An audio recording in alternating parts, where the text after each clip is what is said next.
All right, so I'm going to try and start rewiring the car. And I'm going to try and do a similar deal that was done on the 68, where pretty much most of the factory wiring that didn't do anything with the engine was kept and reused. And then it was just everything for the drivetrain that was a new harness. So I have the old engine bay harness drug out of here, and it looks like I'm gonna be using the majority of it, excluding these wires here, which this one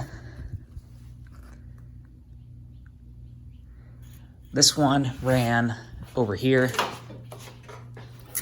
It ran over here, plugged into that wire, and this is how the alternator was tied into the system. So that plugged into the alternator, and then best I remember, this had a little eye connector on it, so it tied onto the alternator in that way. But I'm going to do something different than that, more likely than not, so I just cut it off for now. This one, I believe, was for the oil pressure sending unit on the original motor, which not going to need. And then this black and red wire, I believe, is for the auxiliary cooling fan, just that little fan that sits on the side of the original L28 and blows air on the injectors, which obviously not going to need that. So I think most of this harness is going to end up staying the same, but I'll be sure and document where everything's going and any changes that are made.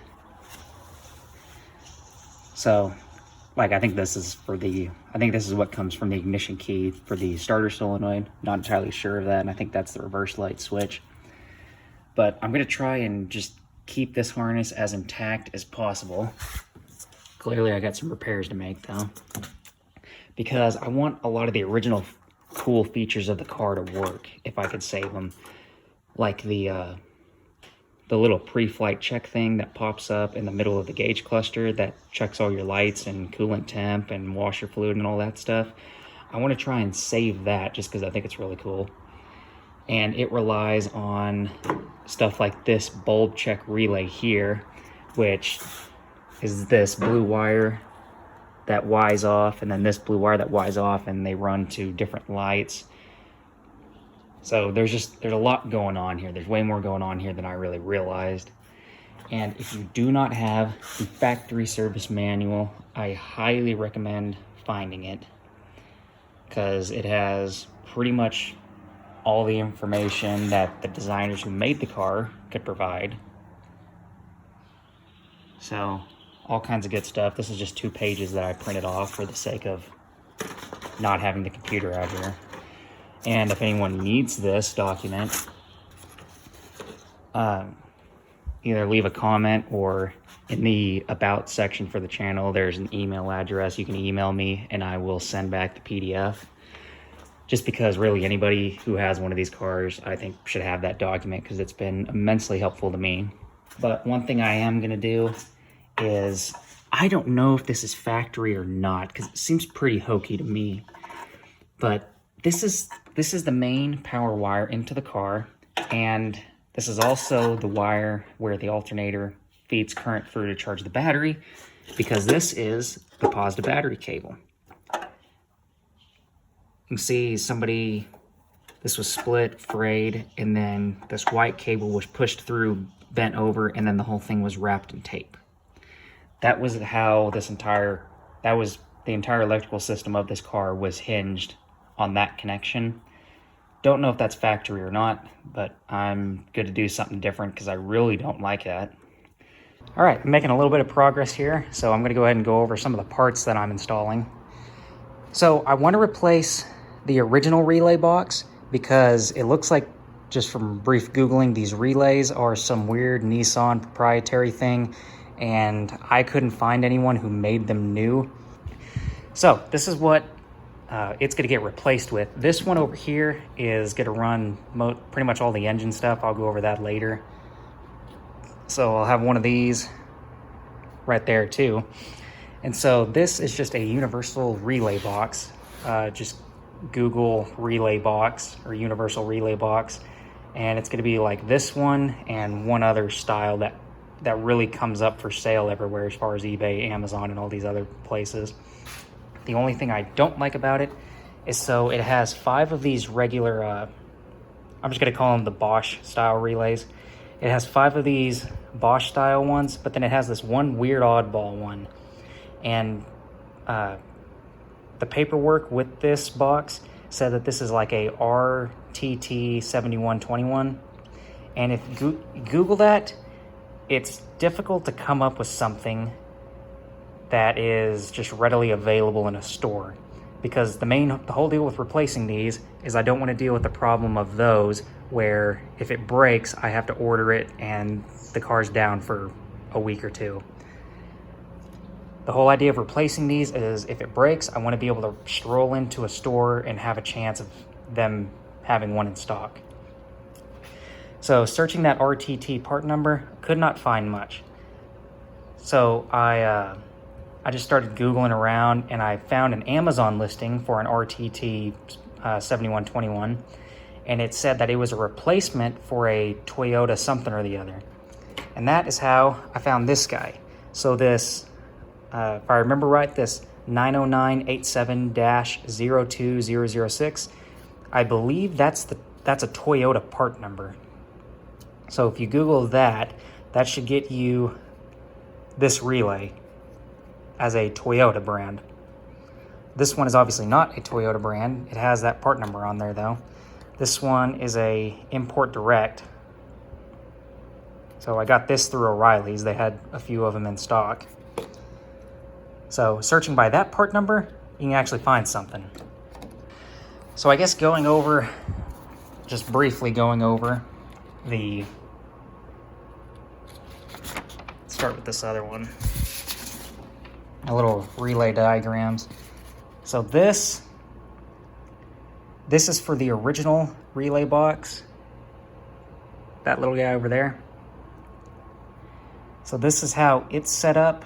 It uses so if that's 1, 2, 3, 4, 5, 6, it uses 1, 2, 3, and 5. And wrote down what they are. The GL is the trim model. So this 280Z is a GL. It's a Grand Luxury model. So that's its trim level. And it was not a turbo, had a manual transmission, because any variant in these cars seems to justify Nissan changing a bunch of weird stuff. So if yours isn't a NA manual transmission GL, then you got to go to the factory service manual and figure out what yours is, because there's all kinds of different stuff. Like this relay here can be different depending on whether it's a GL or not, or a turbo. So, and the turbo one has some kind of a fan relay in here somewhere. So you got to check it against what your car is. And then also relays I'm getting the ignition relay and the accessory relay and the cruise relay out from that side of the passenger, I guess, kick panel area. And then the horn relay, which sat in that hole there, I'm moving to right here. That's actually what this guy is going to be. And this one on the opposite side is going to be the AC relay. But so I wrote down all the information before I'm going to take it apart.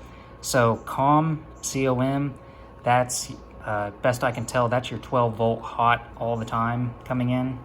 I say hot all the time. I mean, whether the relay is doing something or not, that's where your main power is coming in. And so NC and NO are two good terms to know. So NC is normally closed and NO is normally open. So you'll see that a lot on electronics as far as switches and stuff, or you'll see it on, you might see it on buttons, switches, valves is a place you'll see it a lot. And so normally open, normally closed basically just tells you what is it defaulting to when it's not getting a signal. So if it's normally closed, that means when it has no signal, it's making a connection. In the case of these relays, if it's normally closed, it's making a connection when nothing's happening to the relay. when you energize it, a normally closed relay is going to open. And a normally open is the exact opposite. Normally open, when nothing's happening to it, it's open, making no connection. When you put it power to it, normally open closes. So here's a little diagram of that. So this one is a normally open, and that's what that signifies right there.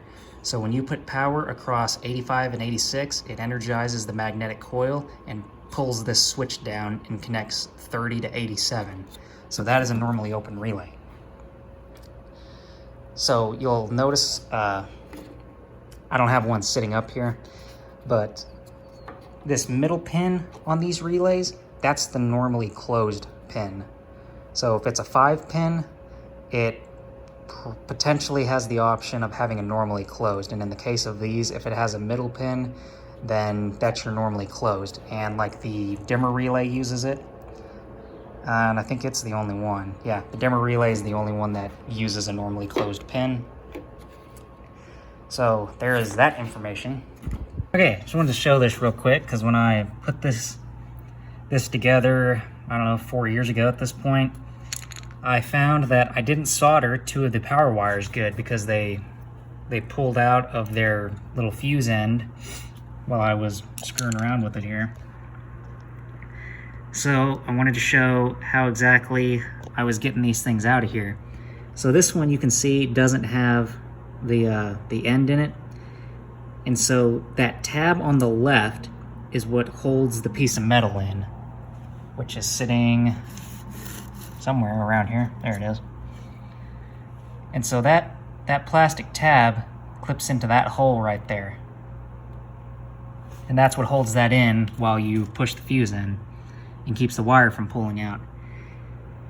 So the way I got it out is I took a little screwdriver, a little flat blade, and I pushed the piece of metal over as far as I could get it away from that tab. And then I was able to poke the end of the screwdriver just pretty gently. I just kind of put a little pressure on it, kind of wiggled it, and it just dropped down ever so slightly, which meant that it was between the tab and the little metal end. And so I held it there like that with my left hand, and then with my right hand, I just took this little guy and pushed it out. All right, it's a little tight, but you can fit 2 wires into one of these deals. I took this one and kind of put a Y in it and split it over the other one and got it crimped in there marginally. But I'm soldering all of these just so that the solder should hold everything together better than the crimp ever would. So just got to solder it now. Okay, so what I've used up to this point was just a little soldering iron. Desperately needs a tip. But I had this thing that I had never really used much. I don't think I've used it at all for that matter, actually. Just a big soldering gun. And it works phenomenal for stuff like this, where room and space and heat isn't really a problem. I mean, it gets it hot super quick, and I just melted the solder all into it. Oh, and while it's fresh on my mind, because I had to take 2 of these out to run that wire, that new white one. If you need to take these spade clips out, you see that little square hole right in front of my finger next to the clip? Take something skinny and poke it down there. There's a tab that's bent out on the spade clip, and when you poke something down in there, it'll push it back in so you can pull the whole thing out from this side. And then when you get it out and you're ready to put it back in, you just have to bend that you have to bend that tab back out. That way, whenever you push the relay in, it doesn't push the wire back out. That little tab is what locks the wire into the housing. Just here's how the soldering has been going. It's looking pretty all right. Okay, so I screwed up some wiring and had to fix do some splices.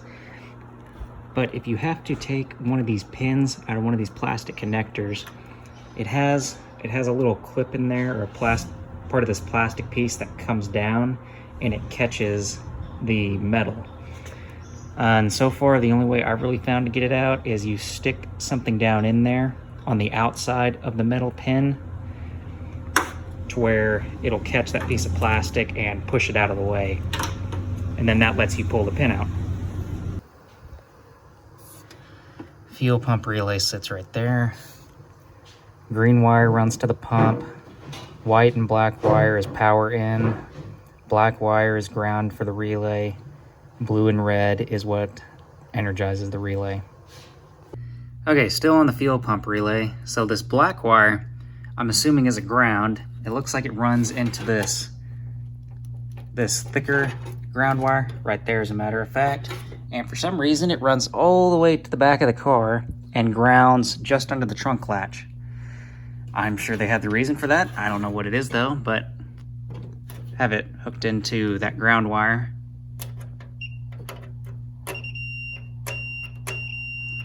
So it is grounded there. So I think I'm just going to snip it and tape it off because there's realistically no way I'm going to be able to pull it out of the entire harness. All right, well, I've been tearing through the wiring diagrams and I cannot figure out what exactly this plug does. So it should go into the engine harness, and the wiring diagram shows that it goes into the engine harness. But the only place I can find any reference to this plug is in the diagrams for the in-cabin harness. And the in-cabin harness doesn't say what these run to, it just says it goes up to this plug and then goes into the engine harness, but the engine harness has no reference to all of these wires.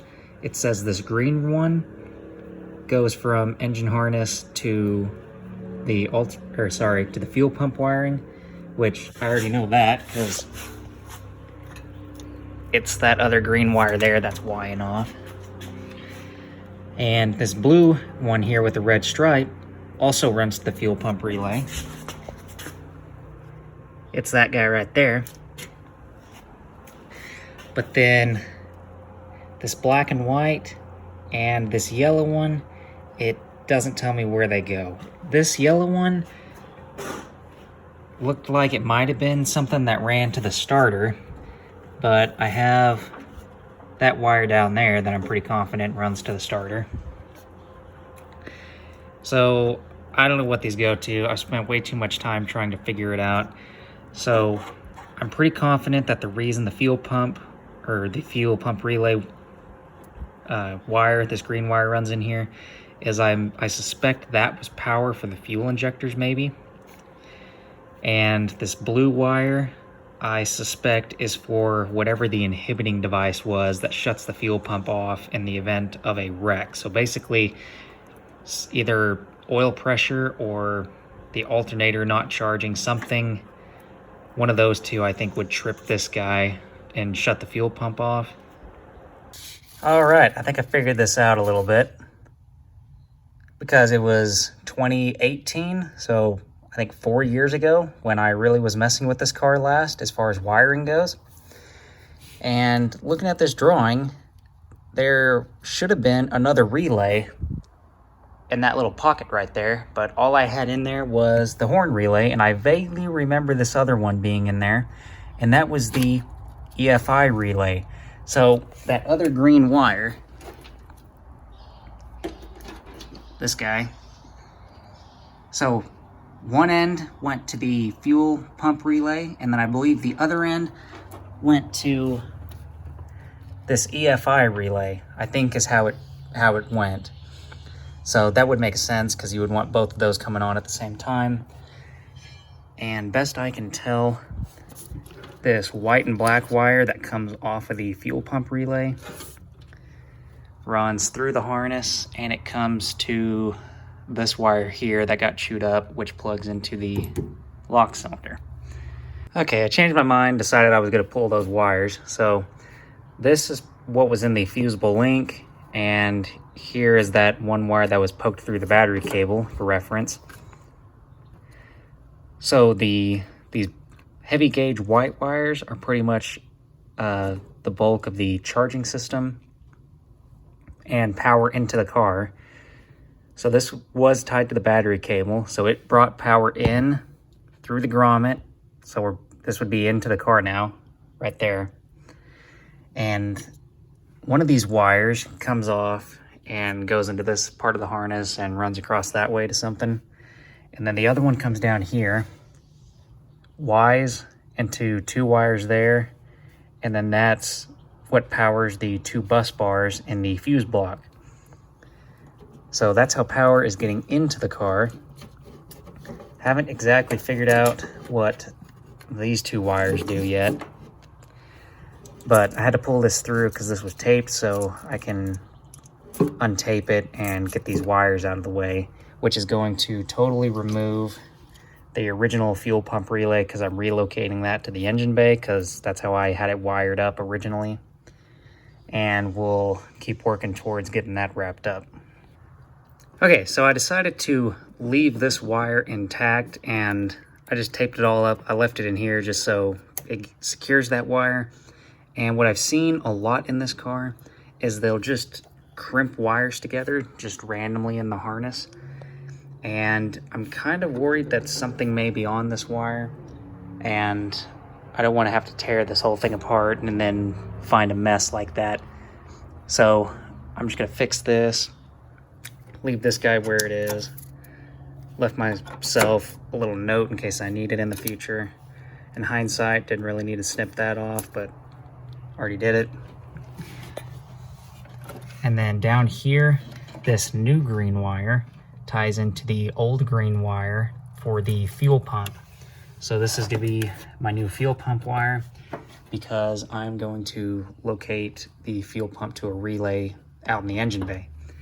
And I am considering doing the same for these, but I haven't decided yet. All right, I think I just caught a huge break with this deal. So unpinning this original relay box, I think would be pretty much the same process as trying to unpin this one. You can see it has a little plastic clip in there. So the plastic clip that holds the wire in place is part of the relay box instead of there being a little tab on the spade clip itself. So the way I've been getting these out, takes 2 hands to do it, but just for the sake of demonstration here, I'm using one tool at a time, is take something skinny and stiff like this pick, and I get it down there on top of the plastic clip, which you can see in these ones that I've already pulled out, that little plastic clip down in there. Get the pick on top of it and get it pulled forward, which it wants to slip behind the clip and that doesn't do anything. You got to get on top of it and then pull it out just a little bit. And then once you have it, you're sitting there holding it pulled out, then take a screwdriver or something and push the spade clip out. So once I got in a groove with that, they've been coming out really easy. And what I think I really lucked out on, one of the few things I'll thank Nissan on this deal, see that little tab there? That pretty much exactly matches the spade clips that came with this thing. So I think all I got to do is just make sure those tabs are pushed out, decently. And I should just be able to, without any modification, take the original wires and just clip them into this relay box. So that's cool. All right, in my excitement, got ahead of myself just a little bit. So I forgot this one is the one that has identical wires. So it has red and blue stripe and a red and blue stripe. So, and I don't think they're actually tied together because this one is part of the magnetic coil and then this other one is our normally open contact. So I don't think they're actually tied together. I think it just happened that they're identical, but they need to go back in the orientation that they were. So on my little drawing here, I marked the normally open one, put a little black dot there, and then I have this here just for kind of show how all this works. So, and then this is the normally open pin, so I came over here and I put some dots on that wire that goes to the normally open pin so that hopefully I will be able to keep this all straight and put it back together right. All right, so I got this out. Has this little clip on it. So again, just took this tool. I'd recommend investing in one of these because I've really been getting the money's worth out of it. But just stuck this guy down in here and that disengaged that clip so I could pull that out. Didn't have to cut it. Somebody's dog is unhappy. And what I was doing as I was taking these out, I was doing one relay at a time and zip tying them together so that they don't get mixed up, since some of the colors do match across different relays. And then on each zip tie tail, I was labeling it based off of my chart here for the original setup. So I did, like on this one, number 3 OG. So it's number 3 for the original. So that's why I'm keeping that straight, just in case I have to walk away from it.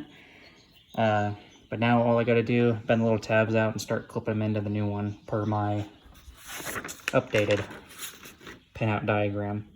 All right, I want to show this before it gets wrapped up and goes in the car forever. So I got all these zip tied and I know where they go based on my little drawing. So I measured everything up. Like I kind of loosely stuck everything in the relay box so I knew about how long it needed to be. And then I started taping it and working my way back and getting all the wire nice and tight. And then I pulled whatever was extra back through the firewall here, or I guess it'd technically be the firewall. And I'll do something with the rest of it later. So then I got this part here that wires off. I'm not exactly sure what these two wires go to. I think this is probably how power originally comes into the car, maybe. But it gets 12 volts from the Fusible Links, which we'll mess with later. And then this is also where power comes into the car, as it ties into this hot wire that feeds the Fusible Links. So got all that taped. And so one thing I did is I lengthened all the wire for the ignition and the accessory relays, like I said, because I'm moving them out here. And so, I mean, it's really not feasible to go buy a bunch of spools of wire to try and make the wire color match all the way through. So what I did, like you see this blue wire here, at the ends of these, you can see that one's also soldered right there. At the ends of them, I put the original bit of wire back. So that, like, this wire here that's black with the red stripe, okay, on the other end of it, it's also black with the red stripe. So this middle part might be a different color, but the ends are the same color. Except for this blue one here, because I hadn't had that great idea when I did this one and then realized I'd gotten ahead of myself. But this blue one, it just goes to the white with blue stripe. But then all the others match the way they're supposed to. And because the crimps matched, the crimps on the Nissan wiring matched, I didn't have to redo a bunch of them, and so I could just solder the wire and then it was ready to go.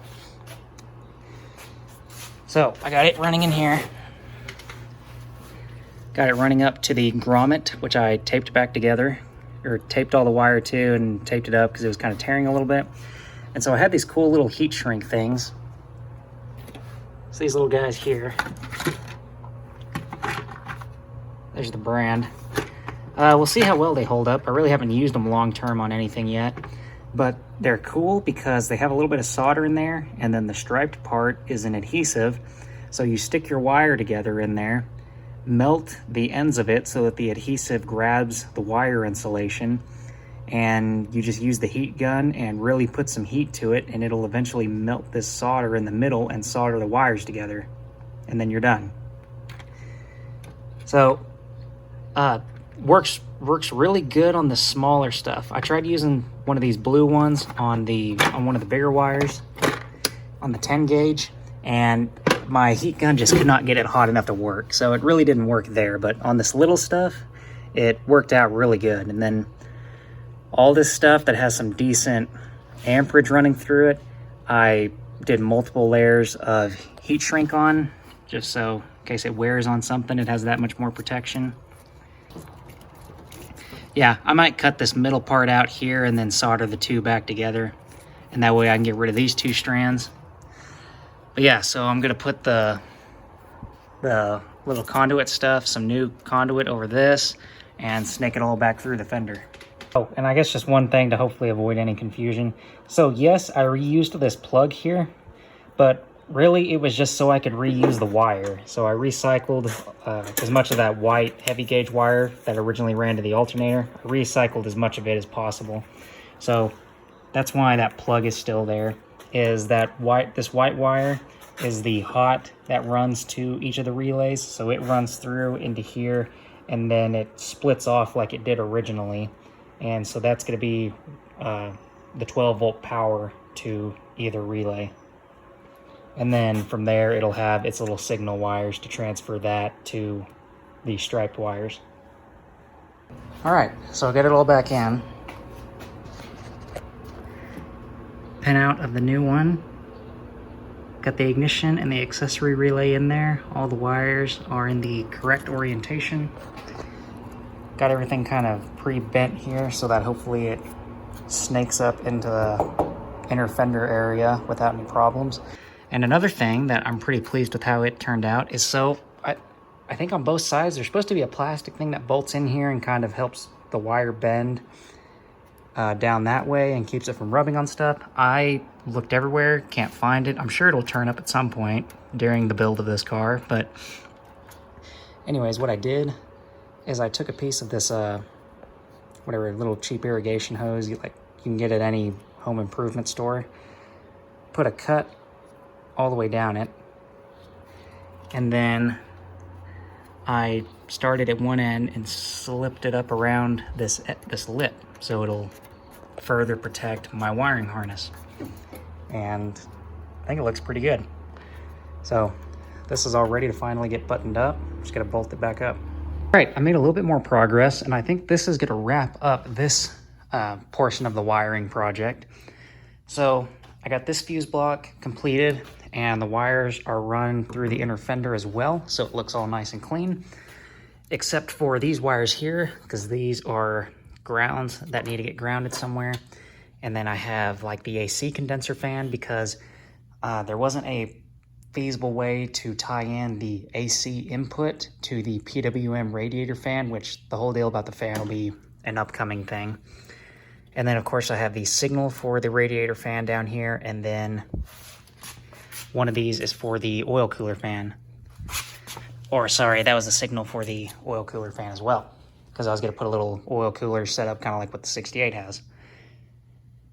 So as far as triggering the AC condenser fan, I'm just going to have like a little pusher fan somewhere up here just blowing air through the AC condenser. As far as triggering that, I grounded one side of the coil in the relay, which runs down here. And then to actually power it, I'm tying into the original AC clutch wire. So this wire comes from over here for the AC clutch, so it kicks on, but instead of turning on the AC clutch, it's kicking on that relay. And I'll tie into that wire somewhere over here for the AC clutch, because the small block is going to have the AC compressor over here instead of way down here like the L28. So got wires run over here.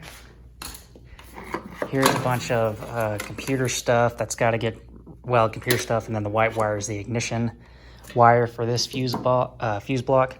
So I got to get this run into the cab, which I'll do that whenever I get the computer sorted, and then the harness comes out of here, snakes around, and then I'm going to wrap it in conduit. I just haven't done it yet because I got some more wires to throw in here for the gauges. But it runs across all the way over there.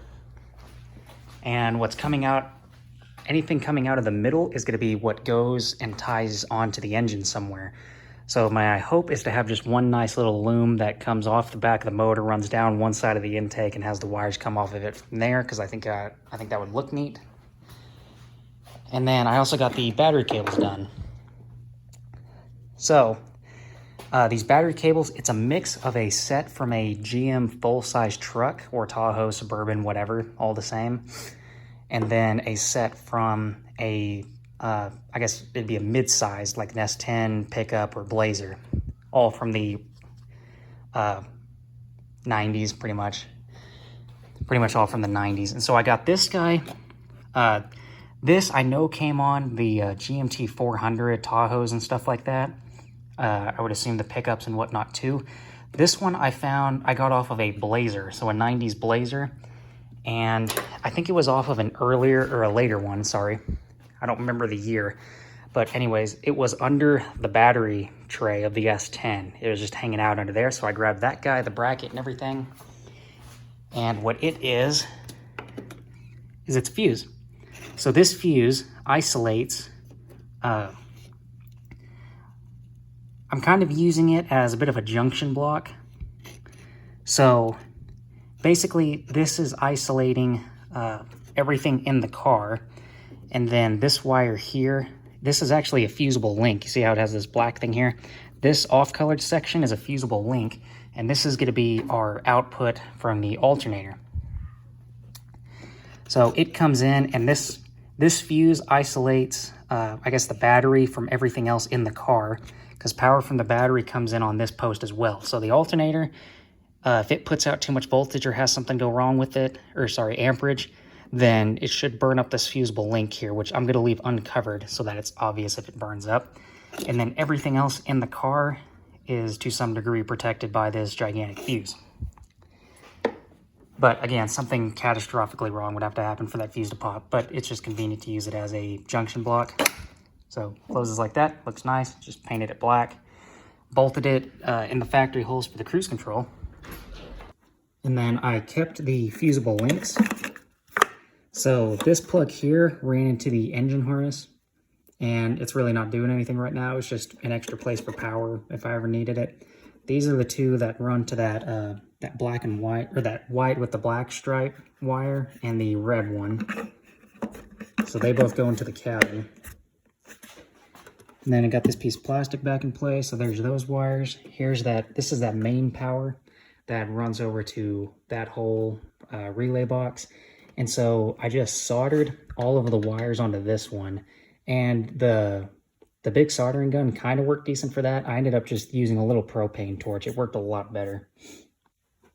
And then I got some heat shrink from Lowe's, some like 5/8 heat shrink, and that stuff worked really, really good too. So that's why I did that.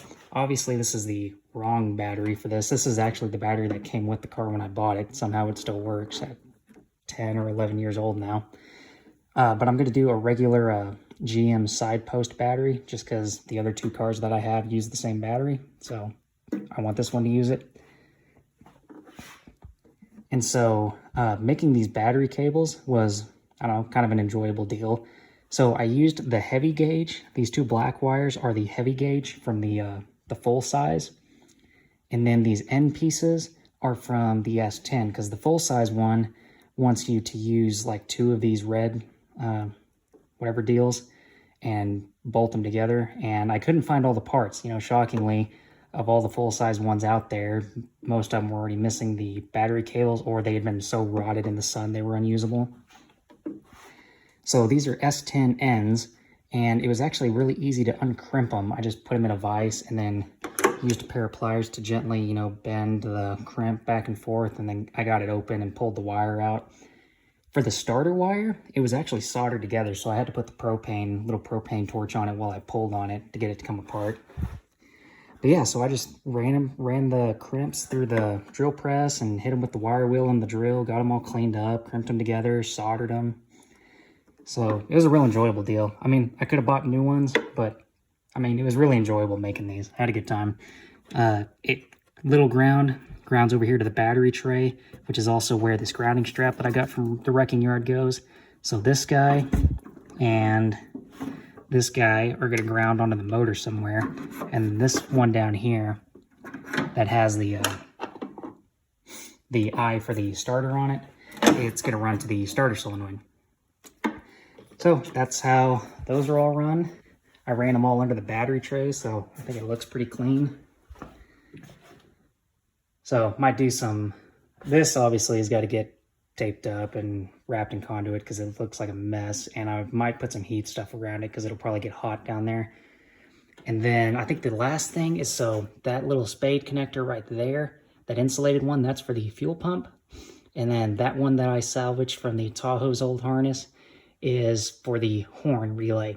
So that way I can disconnect those and get this whole thing, you know, I could pull it off the car if I needed to. Otherwise, it would be permanently tied into the car's harness and I would have to cut it somewhere. So I went ahead and just preemptively put that in there in case I need it. So that is pretty much the conclusion of this phase of the project. So next thing's going to be like the radiator fan, the computer, the gauges, stuff like that. But anyways, there's the progress on this. Thanks.